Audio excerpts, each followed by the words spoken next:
A to the K. To the K. To the K.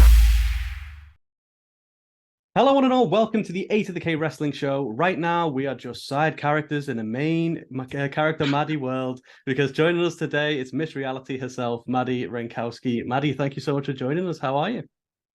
I'm good. How are y'all? Good, thank you. Pretty good, thank you. So we figured we'd start the interview sort of at the very beginning, I suppose, and just ask sort of how you got your start in the crazy world of professional wrestling. Yeah. So as far as like watching wrestling, it was always like a thing my brother found. And I was like my brother's brother because he had 3 other sisters, so that was basically it for him. So I started watching it with him. I saw Team Extreme and Lita, and after that, it was just like sold. Of course, like every other individual, I think, or at least females, you start to get too cool for it, so it kind of dissipates for a good chunk of time. But then NXT came to Austin. They did their Texas tour, and I saw Enzo and Big Cass, and that kind of just reignited. To see someone have that control of like a room, like literally, I didn't know what was going on in the roster, and to see these guys come out and literally start speaking, and everyone in the room was like saying what they're saying, I was like, dang, that's some power. I need that. So after that, it was just an ongoing joke while I was in college that I was just going to quit and become a professional wrestler. And that was like always around finals times for some reason.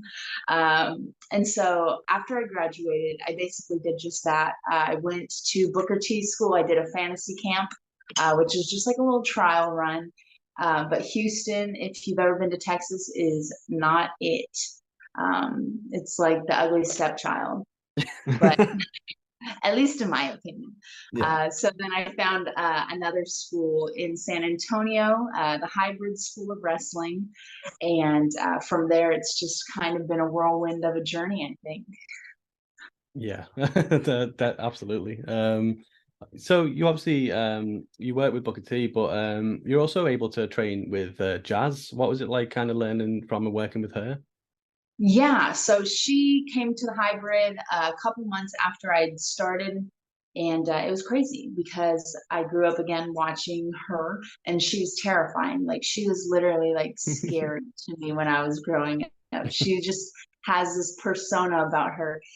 So when hybrid brought them in to do a camp, her and Rodney and Funaki, they brought them to do a camp. And so they each had their own rings, and I was like, "Yeah, I want to go to Funaki's ring. Like he's very nice." So when I messed up, like, but I don't know why. She just has an aura about her that she's gonna like kill you. But it is like the exact opposite once you start talking to her. But her wrestling style is definitely like, I'm going to kill you. And I always tell her that. I'm always like, you're intimidating, you're scary. And she's like, I'm not, I'm nice. I'm like, you are, but your aura, it's not.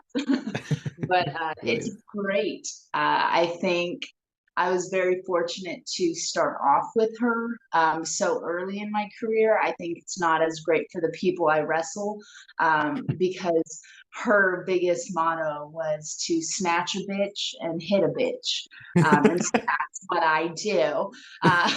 Both Nice. of those very well. Nice. Brilliant. So obviously not long after you made your debut, the world unfortunately went into a global pandemic. So just wondering sort of how was it as somebody who was sort of trying to break out in the world of wrestling, sort of trying to do that during that sort of shutdown? It honestly didn't feel real because everyone was like, it'll just be 2 weeks. And I was like, bet 2 week vacation.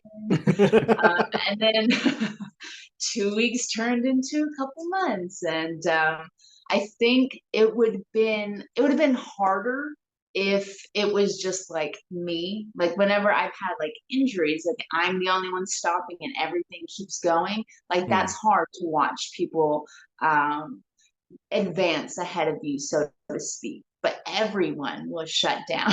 Yeah. So like nothing was moving forward at that point. And so it it wasn't as bad because then I think about where it got me. If it weren't for the pandemic, I would not have gotten the opportunity with AEW to do the darks. So as crummy as that sounds, COVID-19 kind of helped me out. Well, if any good's going to come from it, take what you can. So obviously, you're a huge reality TV fan, and obviously some of the inspiration behind your gear comes from the likes of the Kardashians and the fashion world. But just really curious, where did the idea come from for your ring gear, which is kind of half tights and half shorts look? Yeah. So growing up, I did a lot of running, not because I liked it, but because I was good at it. And there was a sprinter, I believe. Her name was FloJo, and that's what she would do. And so growing up, I had always seen like pictures of her because she was amazing. She was super fast. And so she always, instead of wearing the normal track uniform, which sometimes it's like the bikini bottoms for girls, or sometimes it's the flowy shorts, she would change up her outfit so she stood out. And I think that's pretty good, like intimidation factor she used. Because if you see someone come up to the starting line looking like that, that's intimidating. And so I just always really loved her kind of difference, how different she was and how she stood out in that sense. So that's honestly what it came from. And that's kind of how it's evolved from there. And now I do it because everyone else is wearing like the same thing. Like all these girls you see on TV are wearing the exact same thing, just different colors and different lines here or there, bedazzles, and I'm not them. Love it. So obviously, while we're talking about sort of being unique, your main character, Madi Gimmick, has been obviously really well received as far as calling everyone side characters and to brand them as such during your matches. So can I just sort of ask where the sort of inspiration for that came from? Honestly, it just felt right,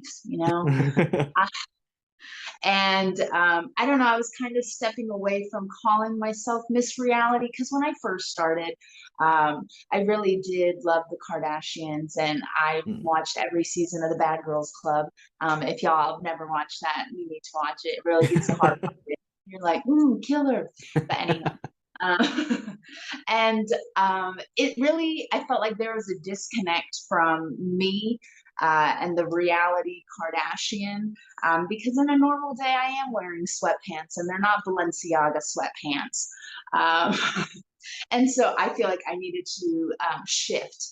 And for me, that was the main character, because even though I wear my $8 Walmart sweatpants, I still can dress up and I still can be the center of attention, even in my $8 Walmart sweatpants.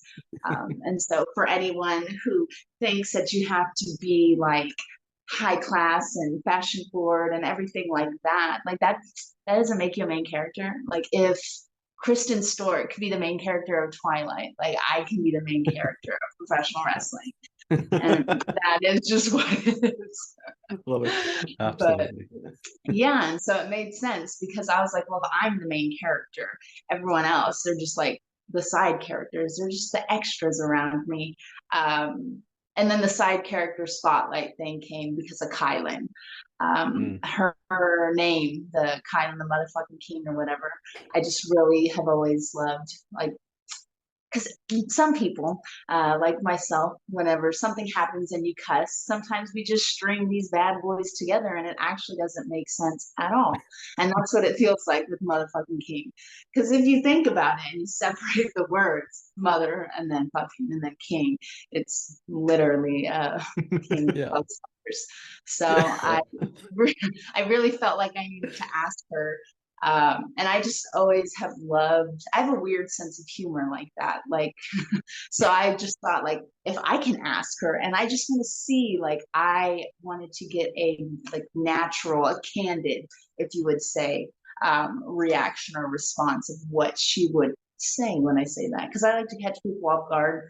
Because not everyone can think on their toes. So it's always fun to do those segments and see people just like stop. Yeah, love it. We absolutely love them. Like they're literally highlights of our Instagram feed. With because you've been doing those side character spotlights and stuff, do you ever see yourself maybe getting like your own talk show segment one day, like part of a wrestling show? There's loads out there. I mean, that would definitely be fun, and it's definitely been mentioned or talked about with current promotions that I work for. My fear is that someone is going to try and change it into something that I don't want it to be. The point of my side character spotlights is someone, I feel like nowadays, and especially myself, my attention span is like, you got a minute. Like TikToks, well, first off, we had Vine and you only had 7 seconds. And those are perfect for me. I was like, yep.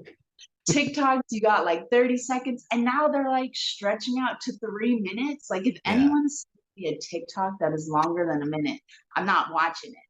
I may like double tap it so you think I did, but I'm not watching it. So I was like, I want to create something for the modern day person like myself.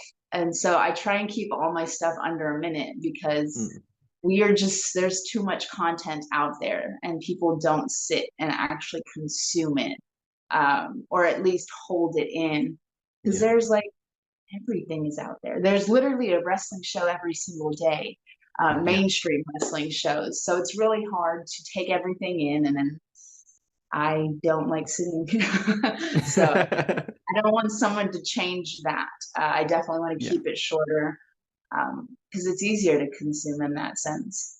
Yeah, I like that. Yeah, I get that. So obviously one of your mainstay promotions has been Mission Pro, and you've actually worked with a friend of the show and a former guest in Thunder Rosa. So I just wondered what it was like working with Rosa and for Mission Pro.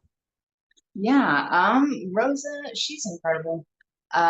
Again, she was one of the people who helped me get my foot in the door at AEW during that pandemic time. And I will forever be grateful to her for that.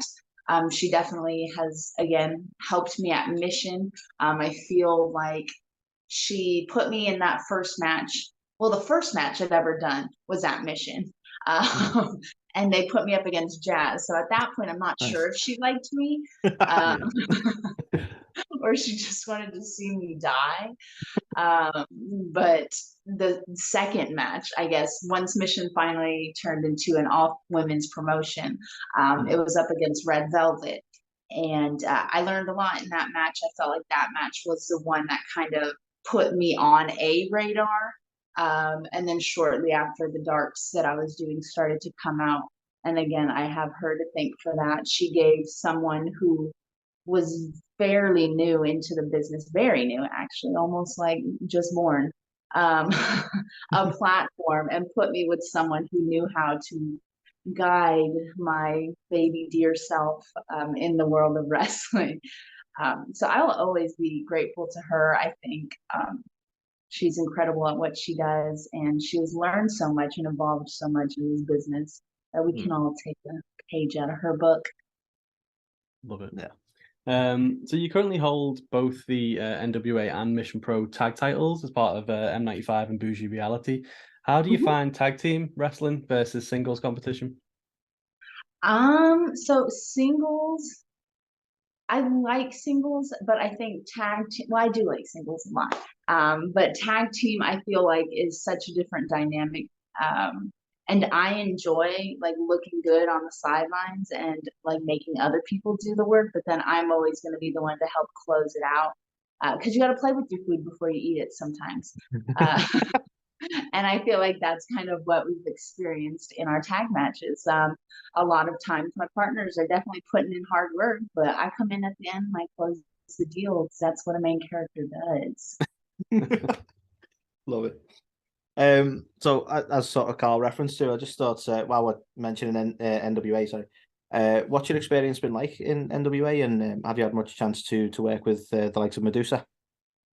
Yeah. So when I first came in, Jazz and Madusa were like the coaches, the agents there. And so we are with them all the time. Madusa is incredible, and it's so crazy.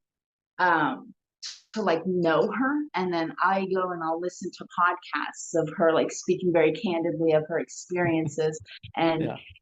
she is a crazy wild person. She has so many different hats that she puts on, like the monster truck stuff. Yeah. She's wild. So I'm very very grateful to have known her and have her be somewhat she gives feedback on matches and whatnot, so to have her opinion, because I think she was pretty awesome. groundbreaking even for her time. Like she was very I don't even know the word. Like she was very ahead of her time, just like I think Jazz was. And they don't without enough credit for that. I also love that she did the one leg outfit. So she always likes to point that out to me that we had similar gear. But she definitely wore it very, very well. But yeah, NWA has been great to me again. I get to work with Jazz, so it's nice to have that familiar face, but also that very brutally honest face in the back to tell me and kind of keep me in line. But NWA has been great. I'm very grateful for the opportunity. And to get the tag belts was incredible, but they didn't include me in their magazine, which is a crime in itself. Like, how do you not include your tag champions? I know, right? But I guess I'll have to take that up with them at the Crockett Cup. And I feel like we should have been in the Crockett Cup. It's literally a tag team tournament. Like, why couldn't we have been there? Yeah, it's a good shout, to be fair. I mean, you are going to be in the hardcore team war match. What can we expect from you in that? I want a trophy. You fair. I want to go down in history with Tully Blanchard and all of that. Oh yeah. What's your kind of history with hardcore kind of wrestling? Are you looking forward to beating some asses? No, in a hardcore match, no. This doesn't need to get hit with anything. Maybe you can be on the sidelines again and come in at the end, like you were saying before. Yeah, exactly. If I can get my hands on a kendo stick, I'm really excited to never use one of those, but I've played softball before, and so I'm softball, golf, all swinging things real hard. Pinatas, I'm good at that. So so you'll be a natural. Yeah, except if someone tries to hit me, then I don't know if I'll say it. Okay. I think you can get the rest of it. So one thing I always like to ask, you've had a number of intergender matches. So I just wondered what your thoughts are on intergender wrestling and whether you think that's something that sort of we should have more of in larger promotions. I think that there's a fine line. Intergender is not my favorite, but it's not my favorite. But it is sometimes necessary to humble people. And that's what kind of tool I use it for. There was like a span of a year where I got myself stuck in a lease, and so I had to stay in this city where there was like nothing to do. So I signed up for jujitsu. And in that jujitsu class, it really taught me how stupid the male species is. And they just have really huge egos. And I have really long legs. So my triangle was on point. My triangle and my guard was on point. And I would be trying to like get it, work it. And they're like big, strong boys. And they're like trying to overpower you. But that's not what jujitsu is about. And so once they got tired from exerting themselves, I would just choke them out. And I loved hearing their ego deflate. And so that is when I feel like it is perfectly okay to do in professional wrestling, when you got to deflate some egos, because at the end of the day, like, girls can do it too. But as far as like on the main roster, I feel like if people want to do it, that's fine. But if people don't want to do it, I feel like that should also be okay, and no one should be like shunned or, I don't know, called out for not wanting to participate. Their own, I guess. Love it. So you mentioned obviously AEW before and kind of getting your foot in the door there. You were actually part of the kind of eliminator tournament to crown the first women's champion. What was that experience like, being up for a title opportunity so soon? It was, I feel like I didn't actually have time to process it. I was just at the right place at the right time. Because that match was actually supposed to be Anna Jay and Britt Baker, and Anna's shoulder ended up not getting cleared, I guess. And so they're like, you. uh, so it really was right place, right time. I had like zero time to process it, to prepare for it. It still feels like it didn't happen, but every once in a while I will see the photo of myself in Britt's submission with Thunder's sugar skull paint on my face, thanks to Rebel. And I'm like, oh yeah, that happened. Yeah, awesome. So unfortunately, we've seen the news recently that Dark and Dark Elevation have now come to an end. I just wanted to get your thoughts on both Dark and Elevation, and sort of your thoughts when you found out that it'd be ending as well. It was shocking, but I feel like it was time. They definitely held a really good place in the pandemic era when they only had Dynamite, but now that the AEW is progressing so much, and the talent they have, they need bigger platforms. So like the new shows that they're coming out with, I feel like we're going to do a really good job at replacing them or upgrading in a sense, and it'll feel like it is an upgrade. So as sad as it was, because I mean, like I was a part of the first ever Elevation episode, and I was in the intro. But so as sad as it is to see it go, we should see better things to come, and it'll be good. It'll be a nice change. Yeah, I mean, we've seen you on Ring of Honor as well recently. Is there much difference between like Ring of Honor and AEW from like a show production perspective, and also kind of backstage? Is it a different feel, or is it kind of the same? I mean, it's like same but different. Yeah. Definitely. I mean, because you're working with the same production team, I believe. So it's a lot of familiar faces, especially since there's like a bit of a crossover. But to get to meet and see the different people who were on previous Ring of Honor, like a product like the Kingdom, Rhett Titus was there, now he's at NWA side. Like, I'm getting to know these people, Shane Taylor, his people, Khan, all of them. So like it's new people, but the same people. So it's like same, but different. Yeah, makes sense. So I think you've probably alluded to a couple of names earlier on, but I just want to know sort of who are some of your go-to sort of people for advice backstage? Okay. There, I would say 100% Jerry Lynn. Great guy. Even while he's working and I'm not, I'll be like, hey man, I need help. He's like, give me a second, I'll call you. And he has given me so much advice, more advice than I would even know to ask for. This world it's easy to forget that it's a business. And so you really have to kind of put that into perspective. And he has been in this business for a long time. And so he knows all the mistakes and the things to change so we don't go down the bad paths. And he definitely gives a lot of good feedback. Same with Eddie Kingston. I could talk to him. And he's just a very real person. Tell it like it is, and tell you things you don't want to hear. So I think them, when I first started, Dustin was a huge proponent of that. He used to do trainings with the girls. And so I was fortunate enough to be able to be a part of those in the pandemic era. So he was definitely helpful there, but Jerry Lynn for sure. That's awesome. So we did get to see you on AEW All Access, and obviously being such a huge reality TV fan yourself, what was that like? It was crazy.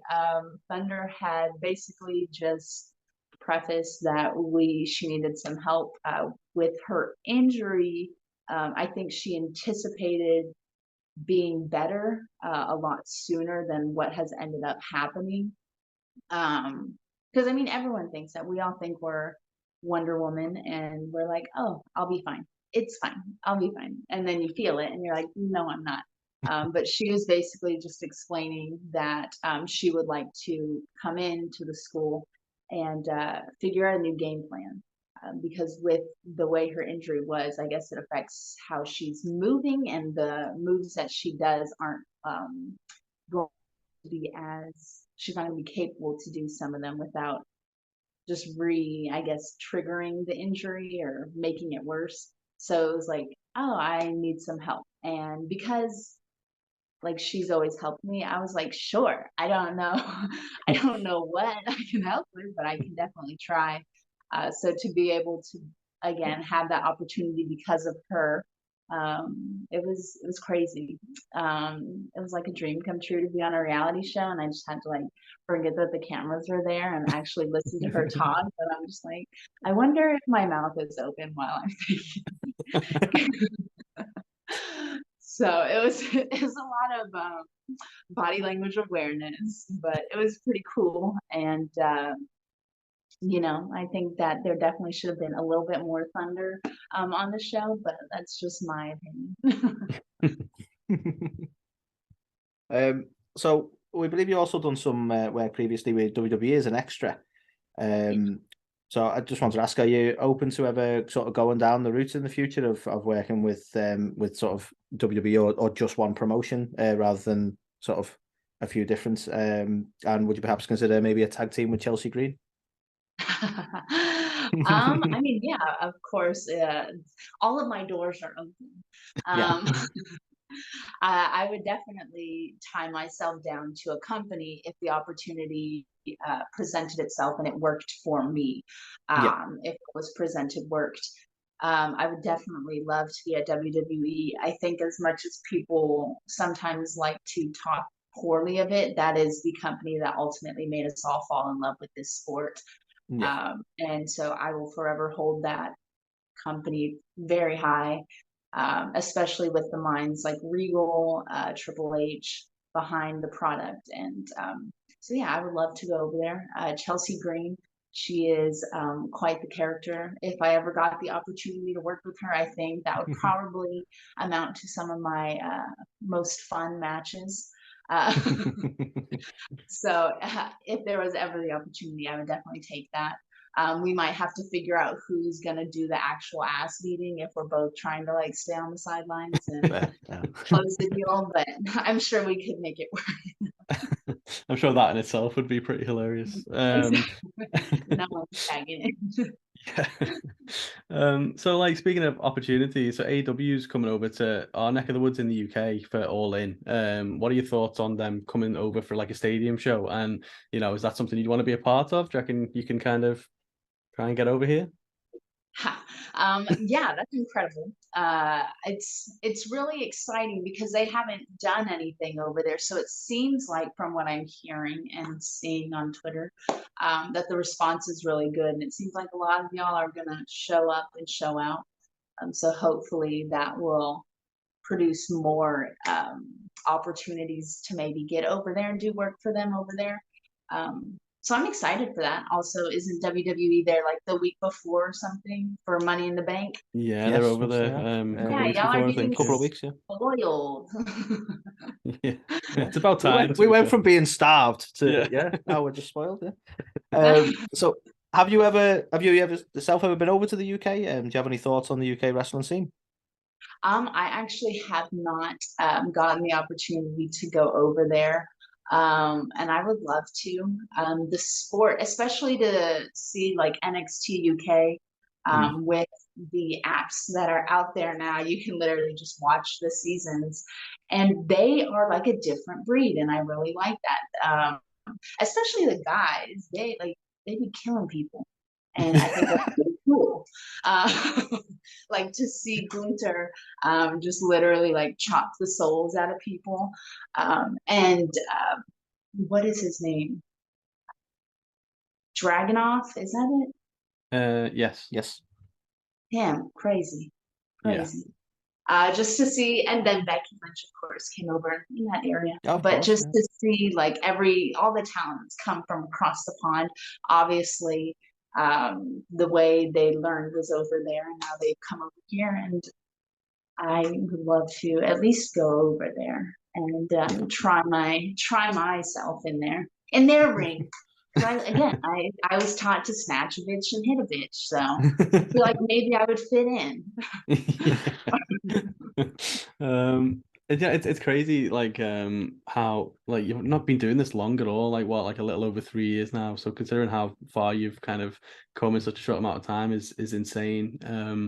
Is there anyone you've not had the opportunity to face yet that you really want to? Like, who's on your list of people you want to get in there with?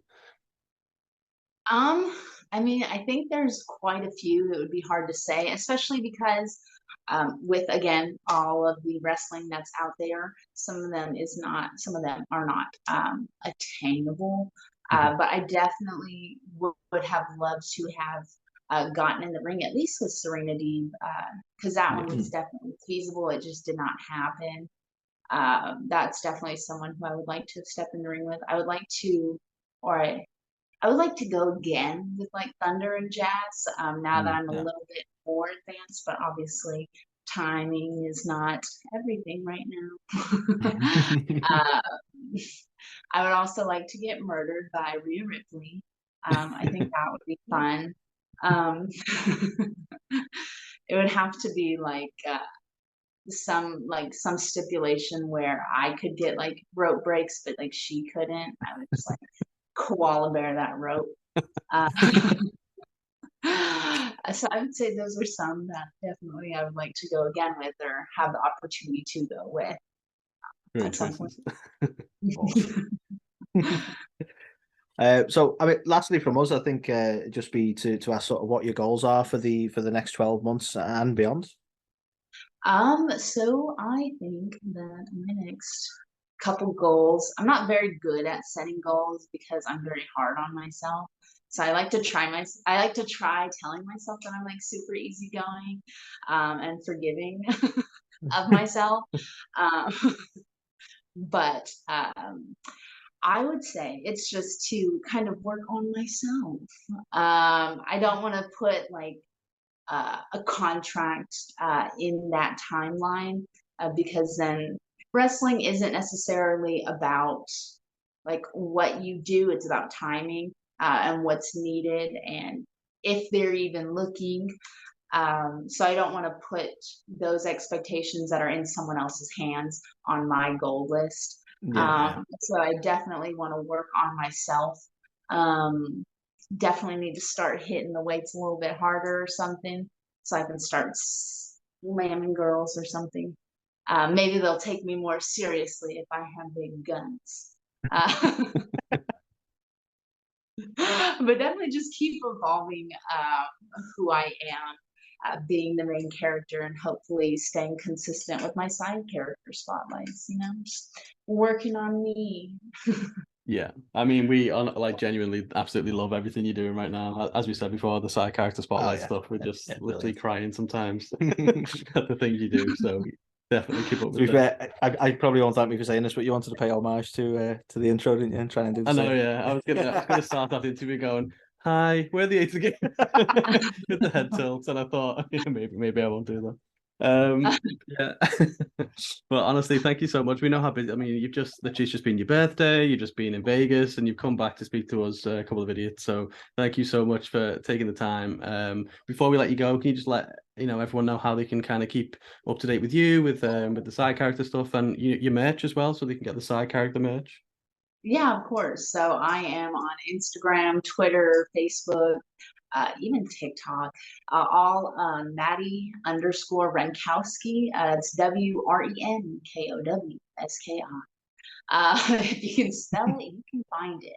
And then in the bios of all of those, I do have a link tree so you can find all of the other sites, as well as Big Cartel, which is where I hold my merch.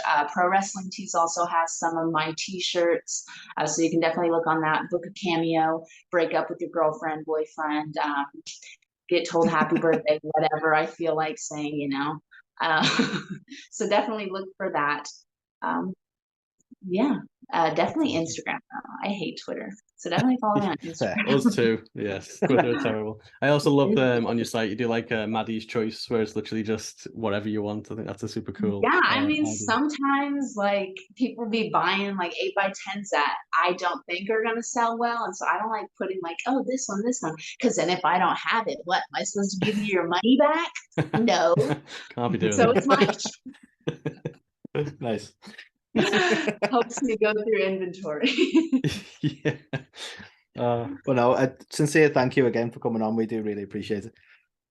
Yeah, it was fun. What does A to the K mean? So Anthony and Carl. So Anthony to the Carl. Wow, Yeah, just why catchy. did you let me first? Yeah, and also big Cypress Hill fans, right? So yeah, well, yeah. A to the motherfucking K. I guess. I was trying to start drama. Yeah, no, it just rhymes better. Yeah, maybe we should change that. Actually, look what you've done. K to the A. I don't know. It sounds like that sounds Yeah. pretty good. Just I like what Maddie's alphabetical order. saying. That's all. Awesome. Honestly, thank you so much. We really do appreciate it, and hopefully you can have a bit of a rest and now and a chill after your very busy weekend. Yeah, I gotta go watch Double or Nothing. See what happens. Oh yeah. Oh yeah. Awesome. Thank you so much. Yeah, of course, it was fun.